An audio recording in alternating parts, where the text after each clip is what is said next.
Баршаңызға сәлем, каналыма қош келдіңіздер. Сіздермен бірге Ләйләгүл. Бүгін біз сіздермен өте оңай жолмен жасалынатын гюру лағманның подливін дайындайтын боламыз. Ол үшін қажетті заттарын ең алдымен дайындап аламыз.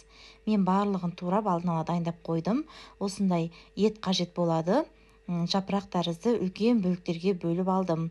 Және де болгар бұрышын осылай үлкендеу үшбұрышты қылдырып турап қойдым. Және де бізге сарымсақ, пияз қажет болады. Пекин капустасының астыңғы бөлігін, қалыңдау бөлігін кесіп дайындап қойдым. Соя тұздығы және де осындай дапанжиге арналған приправа қажет болады. Дәл осы түрін алсаңыздар өте дәмді болып шығады. Ең алдымен ыдысымызға өзіңіздің қалауыңыз бойынша майды құйып жақсылап қыздырып аламыз. Майымыз қызығаннан кейін етімізді салып жақсылап қуырамыз. Барлық қажетті ингредиенттерді видеоның астындағы описание бөліміне жазып қалдырамын. Сол жерге кіріп қарап көрсеңіздер болады. Етіміз жақсылап қуырылып, суы тартылғаннан кейін сарымсағымызды қосамыз. Және де сарымсағымызды бір араластырып алғаннан кейін пиязымызды қосатын боламыз. Барлығын осылай тез-тез жақсылап қуырып аламыз. Өте көп уақытты қажет етпейді.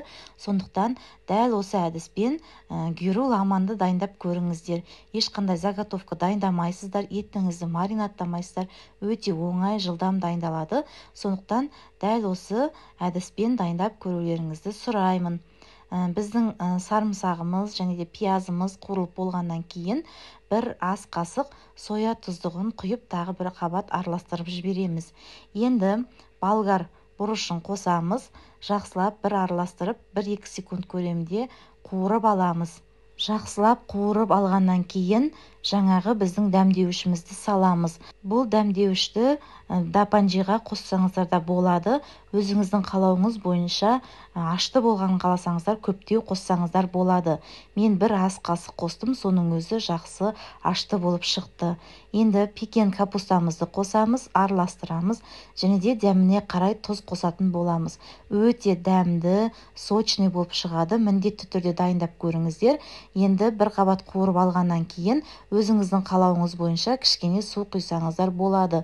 Мен жарты күрешке су құйдым. Егер де сіздер сулы болғанын қаласаңыздар, суы мол болғанын қаласаңыздар, көптеу құйсаңыздар болады. Су құйғаннан кейін 3-4 минут көлемінде жақсылап су қайнағанша қайнатып аламыз. Содан кейін ыдысымызға салып сына берсек болады.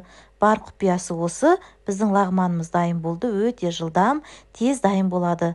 Дәл осы порциядан 4-5 адамға шығатын порция шығады. Сіз де дәл осылай дайындап көріңіз. Өте дәмді гюру лағманның дәмі секілді болып шығады. Міндетті түрде дайындап, және де менің YouTube каналымды жарнамалауды ұмытпаңыз. Баршаңызға рахмет, ас болсын. Каналға тіркелмеген болсаңыз, міндетті түрде тіркеле кетуді ұмытпаңыз.